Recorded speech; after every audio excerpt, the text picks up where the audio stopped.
will hunt you down and I will kill you if you ruin Full Metal. And I was like, holy crap. Never. I mean, I had no idea that there was such a passionate group of people, fans, behind Full Metal Alchemist. Because another thing you need to remember is at that point in time, Funimation was just known for DBZ. Now, DBZ is not Full Metal Alchemist, right? It's a very different kind of anime. And a lot of people were worried that they were going to DBZ-ify Full Metal Alchemist. They're a little scared. And I understand that. But, I mean, they also did Fruits Basket, which was an amazing show, right? So that's how Full Metal came along. And then I continued doing stuff in Houston and Dallas, Houston and Dallas, Houston and Dallas. And the anime conventions were growing, and I was doing more of those. And then I met some people from New York. And they said, hey, we do Pokemon. You want to come do Pokemon? Sure. Okay. Yay! Exactly. And then I met people from LA. And they said, hey, you want to come be in Bleach? Or Vampire Night? Sure. Houston, Dallas, New York. But the moral of this story is that I didn't plan any of it. I had no strategy. I didn't beat the pavement, send out demo tapes, and, you know. I was just really fortunate to be in a position one day where I met a guy who said, hey, you want to audition for this little play? I mean, you guys, ADV in Houston was like about the size of this area right here. It was just a tiny little studio with a handful of guys and some recording equipment. It wasn't sexy and, you know what I mean, and high tech and slick like you imagine Hollywood. You know what I mean? It wasn't like that. And I had no idea, none of us had any idea that it would ever amount to anything. You know what I mean? Like, who would have ever thought? But I did it because I loved it. I never imagined I would make any money at it, and to this day, anime voice acting doesn't pay a lot of money at all. I never imagined that it would grow into the industry that it has become with the fans that are fans of anime and video games and stuff like that. But that's why, and I guess I'm kind of ending where I mentioned yesterday in my panel. I am so enormously grateful.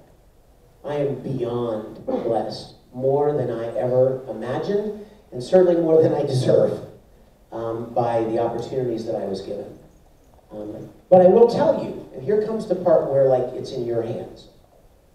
If some of you are imagining yourselves getting into voice acting or singing or writing or dancing or producing or whatever, a lot of it will depend, a lot of things depend on meeting the right people, right? And being in the right place at the right time. That's a very important part of it.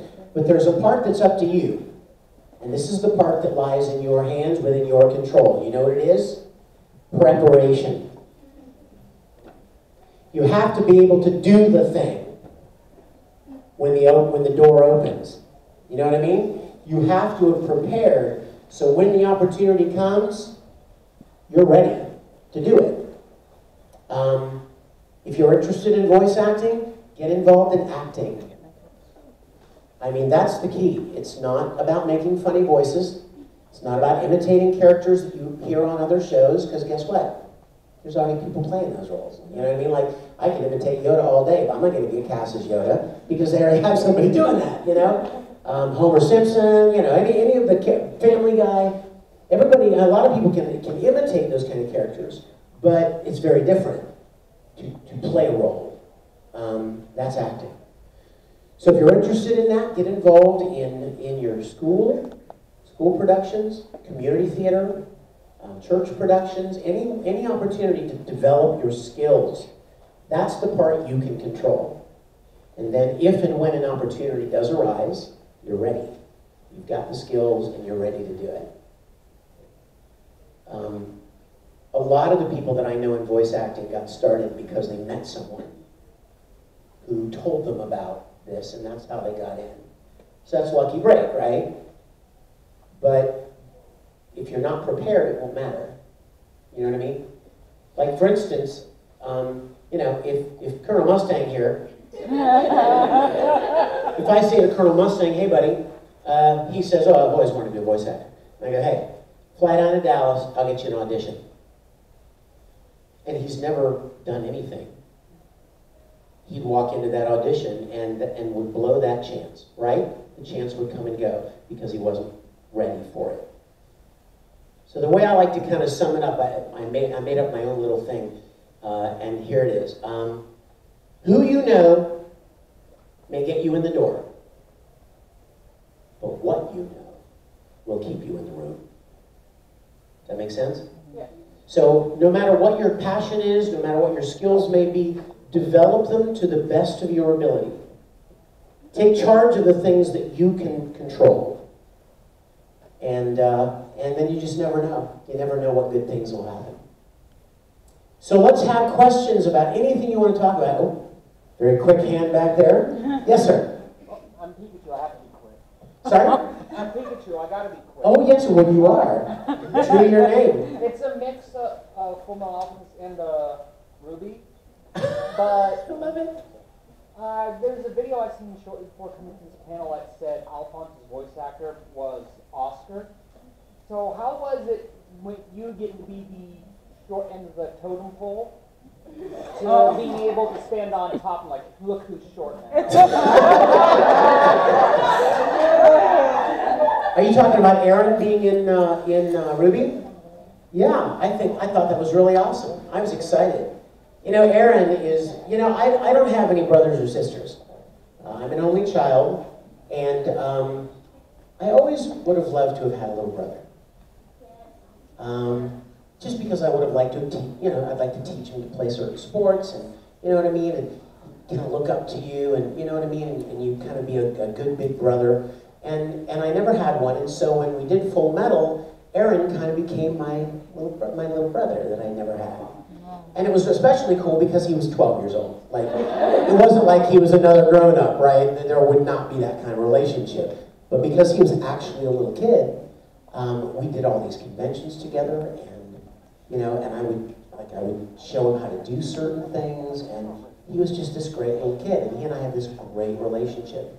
And now he's grown up, and he's like 6'3", and he's like really thin, tall, and lanky, and adorable, and talented, and he went from brother to brother, and which is why we had to have somebody else play him in Brotherhood.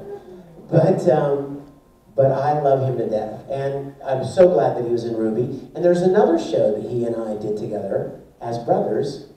Anybody ever hear of Escaflowne?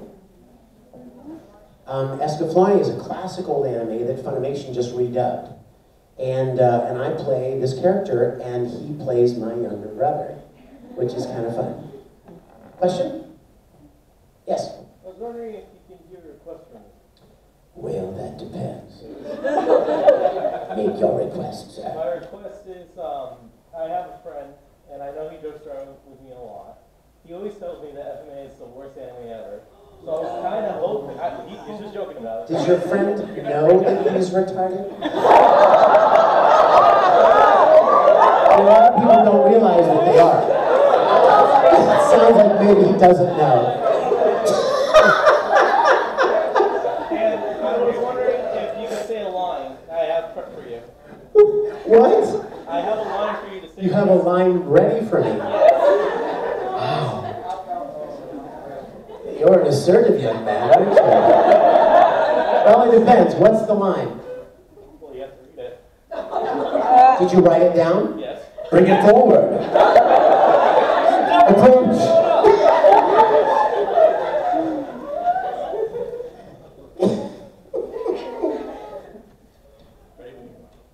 I'm going to read it to myself. Believe me.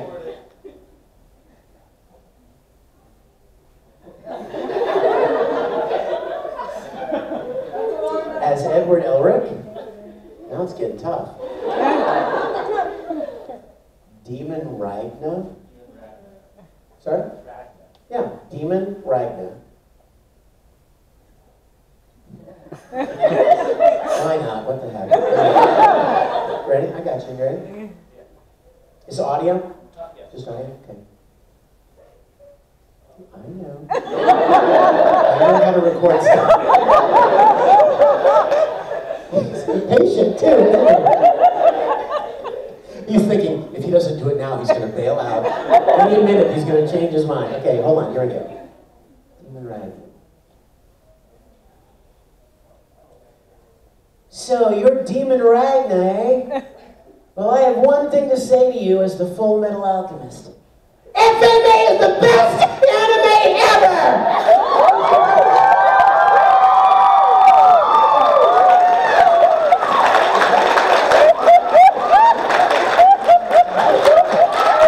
Now, Destiny, right now, 10 other people are writing things on their phone. Look, say this is Berlin.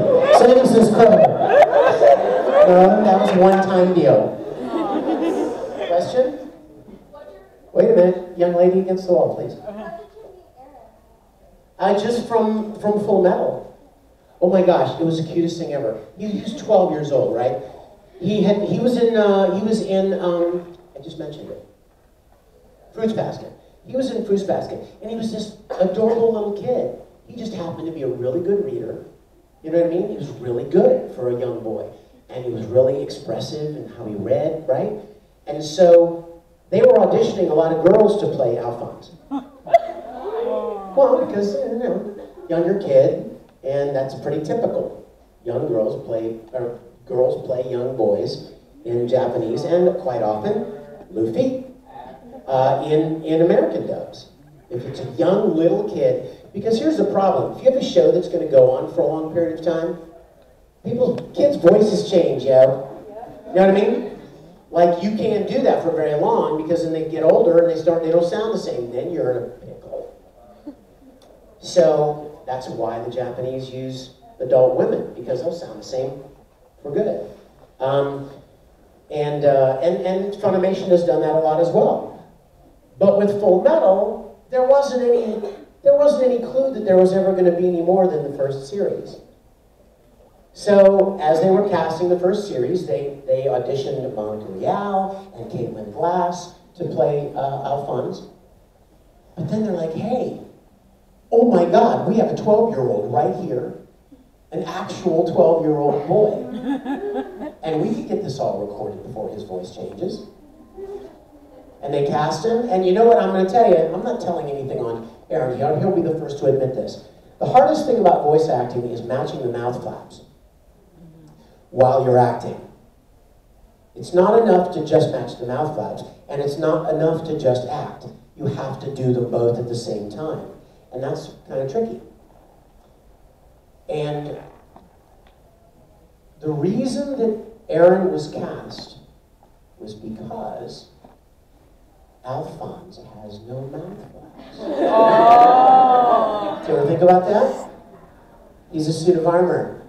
He just had the little swiggies here, right? He didn't, you know, if his mouth had to move, he probably would not have been cast, because it would be much too difficult for a little boy to do that. It would take forever. It would, you know what I mean? And you got to be efficient. You got to get the job done. They couldn't afford to, you know, to spend 3 times as long trying to work a little boy, and he would get quickly annoyed and frustrated. You know what I mean? So the fact that Alphonse didn't have mouth flaps is why they ended up being able to actually use a 12-year-old to play a 12-year-old. We started recording, and I had never met him. So I had recorded the first 10, 15 episodes, and I still had not met the kid. I felt like I knew him, because I listened to his voice in my ear, right? I heard him in the episodes, and I was talking to him and interacting with him, and we were creating all of these moments. You know what I mean? That moved me so much, and I loved him before I met him. You know what I mean? I loved this little boy. And I wanted a little brother, and he was my little brother. And you know what I mean? I had so much affection for this little kid that I'd never met yet. So that year, I was a guest at ACON in Dallas. Big convention. And I was there, and Funimation had a booth there, and one of the Funimation representatives said to me, hey, did you know Aaron's here? And I was like, you're kidding. Where? I go, I want to meet him, right? And the Funimation rep was like, oh, he's walking around with his mom, because he's a kid. He's walking around with his mom, and she's pushing his baby brother in a stroller. Shouldn't be hard to find. So, all day long, I'm like,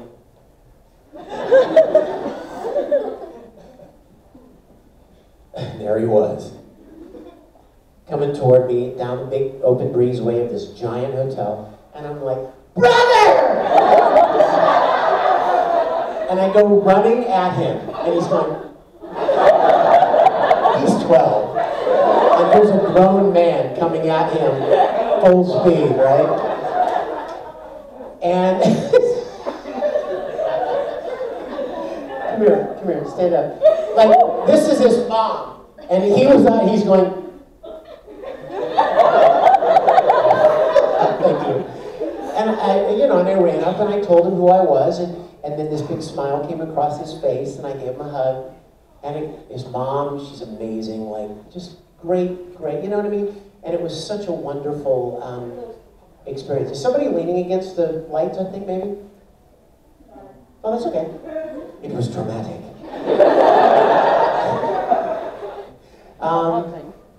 And so he has become one of my dearest friends, and we've had so many wonderful experiences because of that show. Yes? This is a question for Oran and Full Metal. Oh, let's talk about Oran. Let's talk about Oran out there. So how do you feel that Caitlin left and you got married full in 2 years? I feel great about it. Caitlin doesn't like it so much. You know, Caitlin always likes to tease me because her personal favorite is Kyo-Yo. Not as Haruhi, as Caitlin. You know what I mean? Like, Caitlin likes Kyo-Yo, or his personality. Like, the host club, right? The whole point of the host club is to have all these different types of guys, right? So what kind of guy do you like? Do you like the strong, silent type, like Maury, right? Or do you like the little cute boy Lolita, like Honey? Or do you like the weird, creepy twins? Or do you like the studious, intellectual type, like Kyo-Yo? Or do you like the romantic type, like Tanuki? Caitlin likes Kyo-Yo. So she always likes to remind me of that. But I love Kate. She's one of the most talented girls I know, and she's a dear, dear friend. I met her at a convention after we were well into recording Full Metal. I had not met her personally. She had just started, by the way. She was brand new to Funimation when she got cast as Winry. And it was, I mean, again, it's the weirdest thing, you guys, when you record a series, at least for me, and I don't know if this is the case with other voice actors, but for me, when I do something with somebody emotional or creative, if we were in a stage play together, you know what I mean? I would feel such a connection to you. You know what I mean? And for me, anime is no different. If I make a series that is funny and heartwarming and emotional and full of just wonderful moments, I feel a connection to those actors, even if I've never met them. People like Travis and Caitlin and Aaron. I mean, I felt like I knew them and I loved them because we made something special together. And Caitlin was one of those where I just felt such a closeness to her because of Ed and Winry. And I sometimes have a hard time separating, oh, it's Winry, or that's Haruhi. No, it's Caitlin, and she played those characters. But I really developed such a personal connection with people that I make something creative with, Because I guess it's because you put a piece of your heart into something creative, right? You write a story, you're putting a lot of your heart into it. So, if you share your heart with somebody in a dance, or a stage play, or a film, or any of a number of anime, your heart connects with that person, and you just feel a connection with them. And a lot of the voice actors that I've worked with over the years, I feel that way about. I don't know if they feel that way about me, but I know I feel that way about them. Yes? Just curious,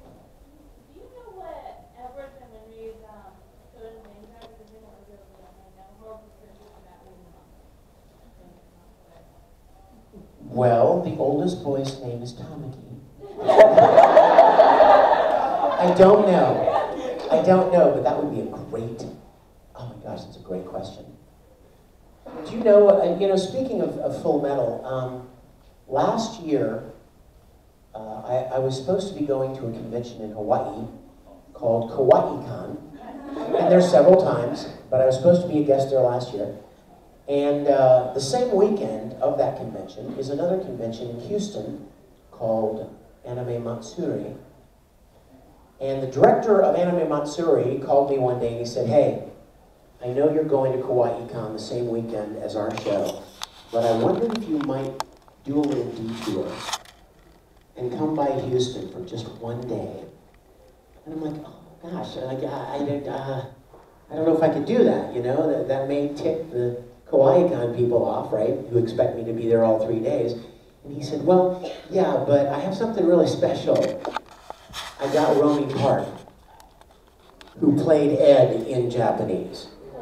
She doesn't do conventions in America. You know what I'm saying? That was an extremely rare thing. And I was like, I'm there.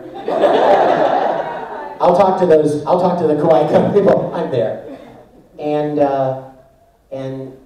what was especially exciting to me about this was that I had the chance to meet her when I went to Tokyo a few years back.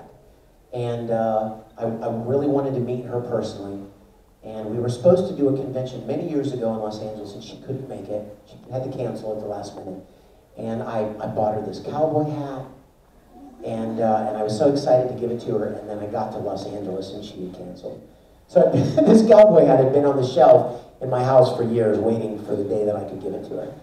So when I went over to Tokyo, Square Enix arranged for me to get to have dinner with her, and Seiji Mizushima, the director of Full Metal Alchemist, the Japanese director. And so we had dinner, and I carried that freaking cowboy hat to Tokyo, and I gave it to her, and we had a great time. And one of the last things she said to me that night when we finished eating dinner was, we have to do a convention together sometime. We have to do something together. And I was like, yes, come to the States. They will love you. And I even had the title of what we could call the appearance. It would be 2 Eds are better than 1. So, but she never was able to come. Years went by. So when this opportunity in Houston came, I'm like, oh yeah, I have to do that. So I spent one day in Houston last year, and she was there, and we did a Q&A like this, packed room, like 1,500 people. It was so beautiful. And she was so, you know what? It was like I was just talking about. It was like I know her. You know what I mean? We have this unspoken connection. And she would say something, and then I would say something. We had a translator following us around, right? So we knew what we were saying to each other. And I would say something, she would go, oh, and she'd come up and hug me. She'd say something, and the translator would translate it. And I was like, you know what I mean? It was like, she didn't speak my language, and I didn't speak her language, but we connected. And it was such an exciting, what a wonderful privilege. Question? Yeah. A lot of actors say they can't really watch their own work and enjoy it. Can you watch your Sometimes yes, sometimes no. I like watching Star Trek. I like to watch my Star Trek episodes because I'm like, oh, look, I'm playing Captain Kirk. Oh my gosh. And you know what else is really weird? When I watch our episodes, Rich, I don't see me. I'm sitting there watching those beautiful episodes, and I'm like, I know that's me. I remember being on set, shooting that, and I remember building that set, and I remember like every element of it, but once you finish it, you put it out there, it just becomes something different. It becomes its own thing. And I watch them, and like my production team teases me because I refer to Kirk as Kirk.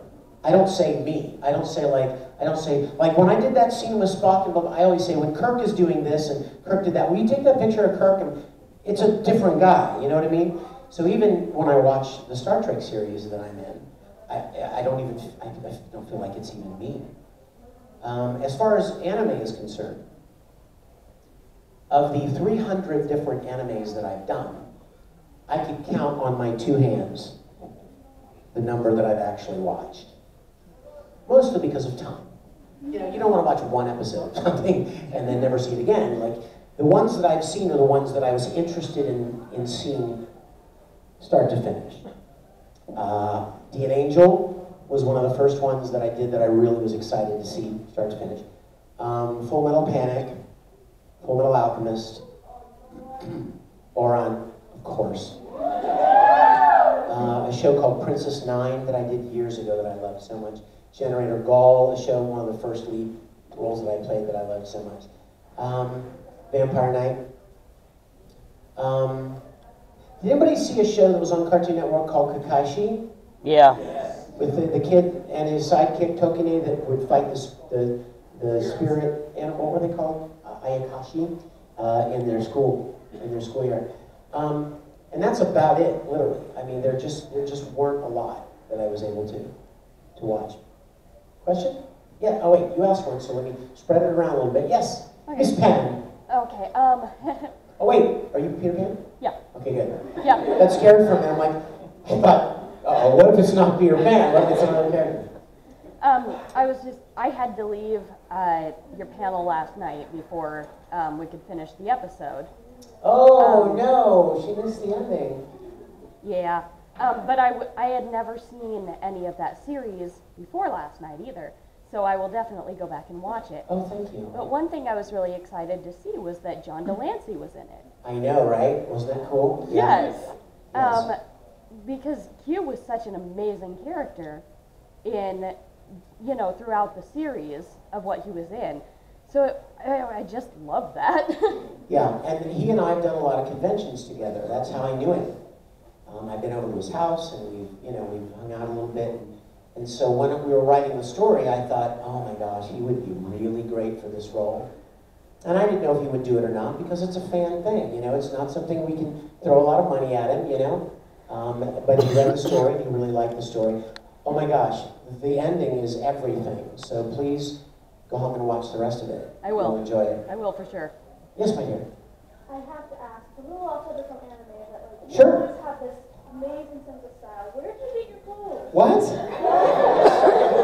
I wondered that too. Do you like it?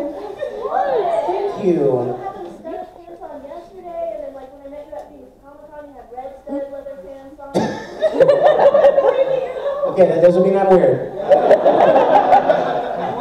There's a theme here. You know what? This shirt, which is one of my favorites, a fan made it.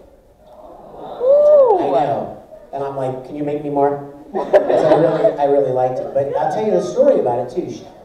She and her husband are a fashion design team called 50% Dangerous. Look them up because they're awesome. They do great work. You look them up online. But she was doing a fashion show at Anime Weekend Atlanta a couple of years back, and she wrote me and she said, "Would you be? I know this is really out there. Would you be willing to be in my fashion show?" And I thought, oh, why not? I was like recording that thing for that guy. Okay, why not?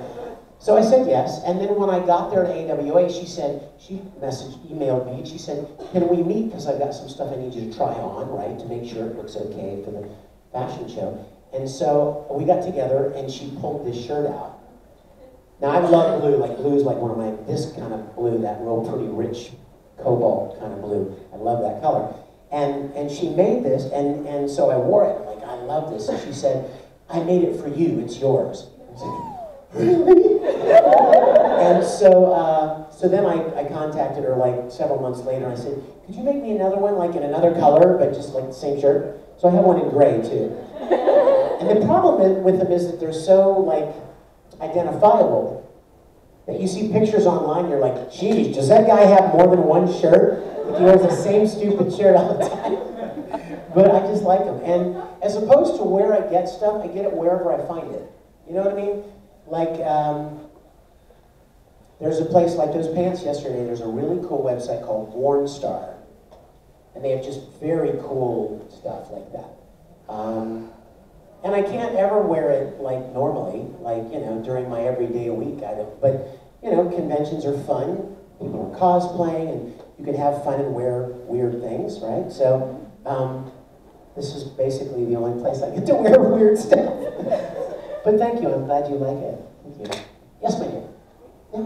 How'd you get cast as Crow for Ruby? You know what? I was doing a convention in Australia, and there were some Ruby people there. Actually, it was Lindsay and her husband. I'd never heard of Ruby. Never heard of Rooster Teeth. And they were there promoting Ruby. And they came up to me one day, Lindsay and her husband. We were actually at the lounge in the hotel we were all staying in. And she came up and she said, "Hi, Vic, my name is Lindsay, and I'm a big fan of your work." And I'm like, "Thank you." I didn't know who she was. And she said, "You know, we actually do a thing. Can I show you?" And I'm like, "Sure." Now, in the back of my mind, if I don't know who you are, and you say, "Can I show you some of my work?" I'm thinking, you know, she's a fan. Now, she may be a great artist, but it's fan stuff. And I've seen all different varying levels of that kind of stuff. And so she pulls out an iPad. And she starts scrolling through these images. And I'm like, "Damn, girl. Like, this is really good looking stuff. Like, it looks great. The drawing in this is great." And then she said, "Do you want to see a video?" She said, "This is Ruby. She's the main character. And you want to see her fight?" I was like, "Yeah."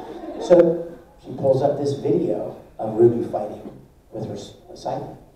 And I'm like, dang, like, this is like pro. I still didn't know who she was. So we all went home after we did Australian conventions. And about 2 weeks later, I got an email from somebody at Rooster Teeth that said, "Hi, we met you in Sydney, and we showed you the project we're working on. It's called Ruby. Would you like to be in it?" Now, I did not say, "Well, how much does it pay?" I'm like, "Sure, okay.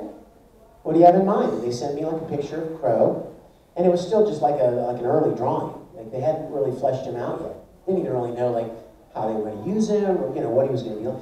They knew he was going to be like Ruby's uncle. And so they sent me the picture, and I sent them back a couple of recorded lines with different voices, different ideas on the character. And they picked the one they wanted, and they said, "Yeah, he drinks a lot,